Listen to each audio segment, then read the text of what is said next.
Jewish noises!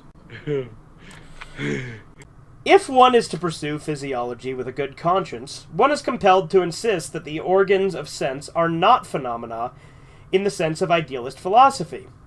For if they were, they could not be causes. Sensualism, therefore, is at least regulative hypothesis, which certainly a heuristic principle. What? I love this! Like, a lot of mine, it literally just has dash and then what? Question mark? Yeah, what? like he's asking himself, like, what? Yeah! And others even what go... What the hell did I just say? Right. And, like, he's probably using it rhetorically as if, like, someone is asking him that question, right? But... Yeah. And others go even so far as to say that the external world is the work of our organs. Well, if anyone says that, they're fucking stupid. Like, obviously the world objectively exists around us. Like, obviously I'm not saying that our senses are literally everything, but they are how we perceive things. So, like, Nietzsche's too dismissive of them, but I do agree to an extent that you can't rely solely on those. Well, you know, is that said? He became an idiot shitting his pants. That's what happens when you deny objective reality. Yeah. Howdy, Spencer. Hello. Hey, we're reading Nietzsche. Anyway, where was I? But then our body, as a piece of this external world, would be the work of our organs. But then our organs themselves would be the work of our organs. This, it seems to me, is a complete reductio ad absurdum. Supposing the concept causa sui is something altogether absurd. Consequently, the external world is not the work of our organs. I agree. The outside world is not created by our organs. Very good job. Okay, I so agree. Okay, so we were criticizing him where he was, but see, like, he words things in a confusing way. Well, no. He like, well, no, Corbin, I wasn't criticizing, because the thing is, he's more dismissive than I would be about the senses and our perception. But I agree in concept with him that some people who, like, if you rely solely on that, you're not going to get anywhere. But on the other hand, I think we've moved too far away from that. Everybody's going too much on the whole academic bullshit and stuff like that, that I think it is actually important to kind of get back to the basics to a degree. There are still harmless self-observers who believe that there are immediate certainties. For instance, I think, or as the superstition of Schopenhauer. I love Schopenhauer is another one we need to read as well. Yeah, he's that guy who came up with like he was Schopenhauer was like the one who like said I'm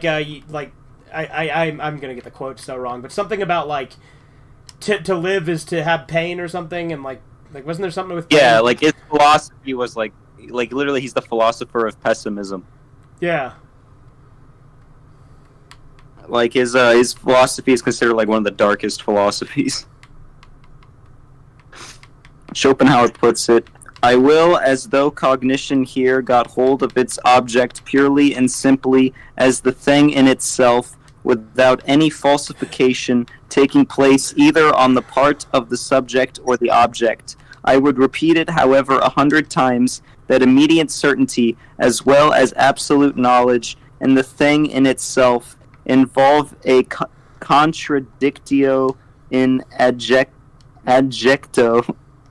We really ought to free ourselves from the misleading significance of words. The people, on their part, may think that cognition is knowing all about things, but the philosopher must say to himself, when I analyze the process that is expressed in the sentence, I find a whole series of daring assertions, the argumentative proof of which would be difficult, perhaps impossible. For instance, that it is I who think that there must necessarily be something that thinks.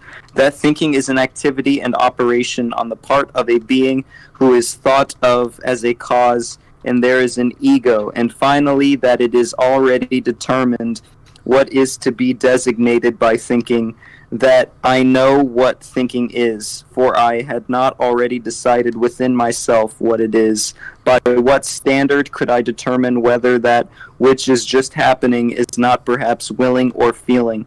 In short, the assertion I think assumes that I compare my state at the present moment with other states of myself which I know, in order to determine what it is on account of this retrospective connection with further knowledge. It has at any rate no immediate certainty for me. In place of the immediate certainty in which the people may believe in the special case, the philosopher thus finds a series of metaphysical questions presented to him. Veritable conscience questions of the intellect, to wit, from whence did I get the notion of thinking? Why do I believe in cause and effect? What gives me the right to speak of an ego, and even of an ego, and as cause, and finally of an ego as cause of thought? He who ventures to answer these metaphysical questions at once by an appeal to a sort of intuitive perception, like the person who says, I think and know that this, at least, is true, actual, and certain, will encounter a smile and two notes of interrogation in a philosopher nowadays. Sir, the philosopher will perhaps give him to understand it is improbable that you are not mistaken, but why should it be the truth?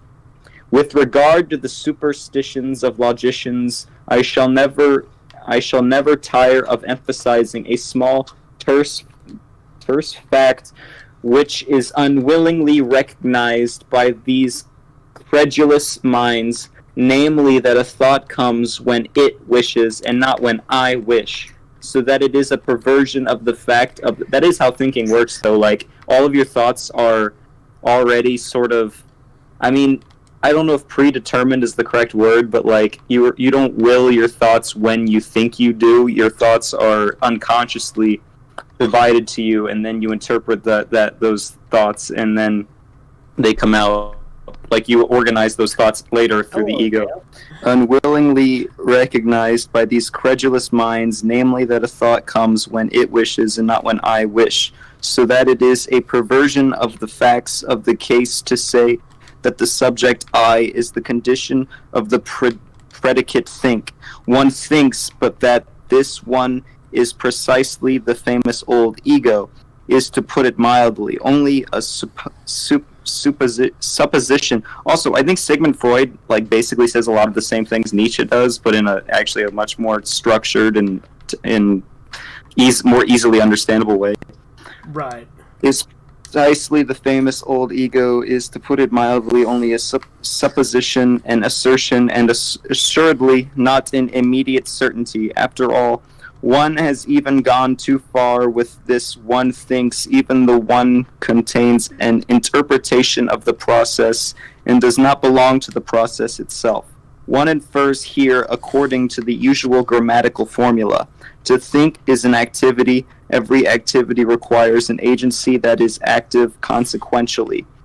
It was pretty much on the same lines that the older atomism sought, besides the operating power, the material particle wherein it resides and out of which it operates, the atom. More rigorous minds, however, learnt at last to get along without this earth residuum, okay. And perhaps someday we shall accustom ourselves, even from the logician's point of view, to get along without the little one, to which the worthy old ego has refined itself. It is certainly not the least charm of a theory that it is refutable. It is precisely thereby that it attracts the more subtle minds. It seems that the 100 times refuted theory of the free will owes its persistence to this charm alone. Someone is always appearing who feels himself strong enough to refute it. Philosophers are accustomed to speak of the will as though it were the best known thing in the world. Indeed, Schopenhauer has given us to understand that the will alone is really known to us, absolutely and completely known without deduction or addition. But it again and again seems to me that in this case, Schopenhauer also only did what philosophers are in the habit of doing. He seems to have adopted a popular prejudice and exaggerated it.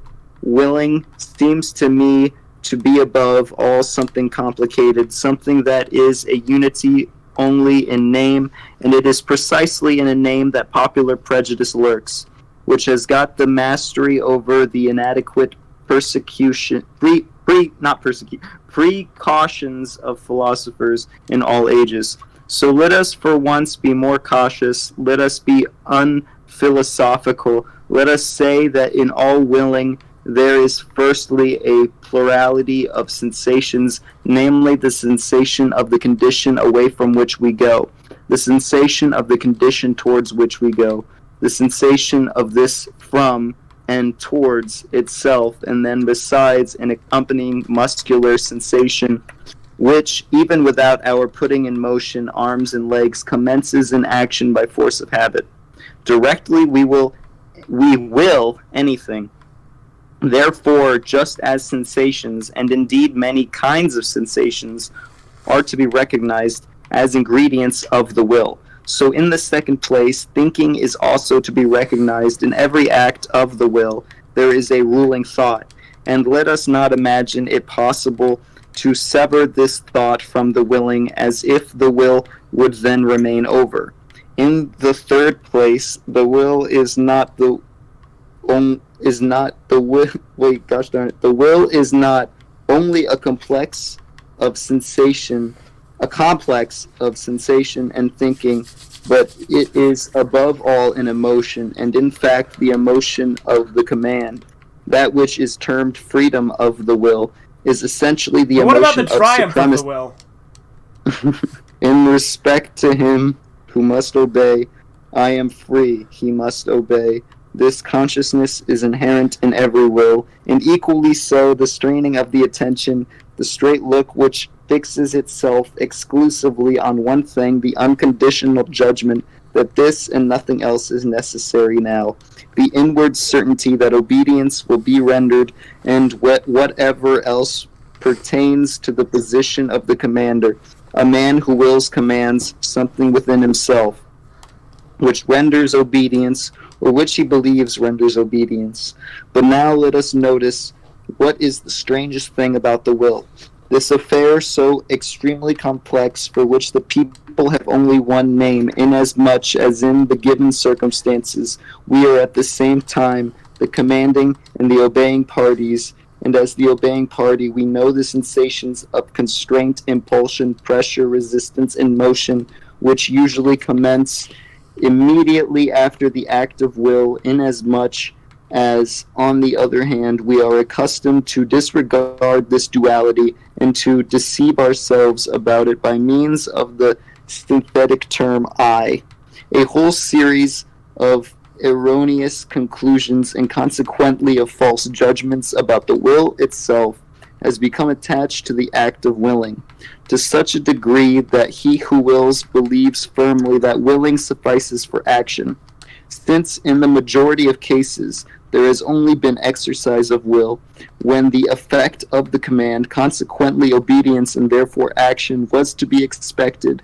The appearance has translated itself into the sentiment, and is as if there were a necessity of effect. In a word, he who wills believes with a fair amount of certainty that will and action are somehow one. He ascribes the carrying out of the willing, to the will itself, and thereby enjoys an increase of the sensation of power which accompanies all success, freedom of will, that is the expression for the complex state of delight of the person exercising volition, who commands and at the same time identifies himself with the executor of the order, who as such enjoys also the triumph over obstacles, but thinks within himself that it was really his own will that overcame them. In this way, the person exercising volition adds the feelings of delight of the successful executive instruments, the useful underwills of undersouls. Indeed, our body is but a social structure composed of many souls. I actually really...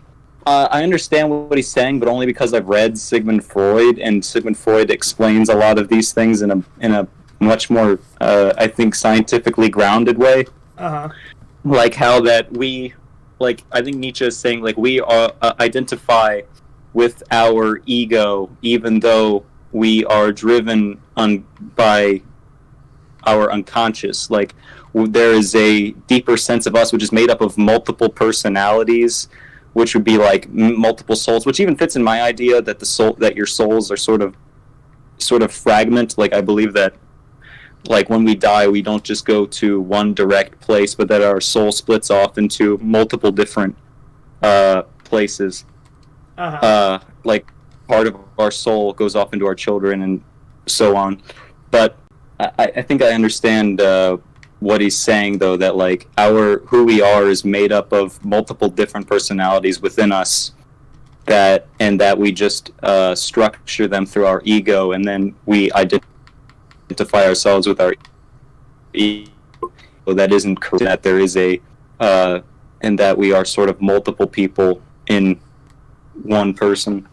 Well, I mean, the duality of man has always been like a thing that people think about, right? Like, the shadow self and, like, the other aspects of your personality, because there's parts of your personality that are very contradictory to other parts of your personality, and that's true for literally everyone. But also, not even just that, but that the part of ourselves that we identify with is just the interpretation of all of those other different parts.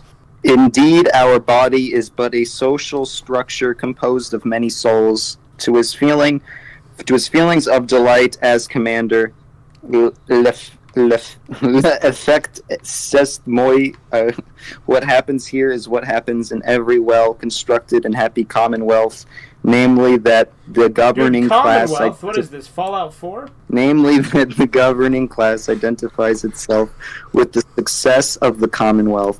In all willing, it is absolutely a question of commanding and obeying on the basis, as already said, of a social structure composed of many souls, on which account a philosopher should claim the right to include the willing as such within the sphere of morals, regarded as the doctrine of the relations of supremacy under which the phenomenon of life manifests itself. I think you can read 20. I fucking read a lot there. Valerie Flowers is the best YouTuber. I'm his biggest fan. He really entertains me with his videos. What a guy. Hilarious and original.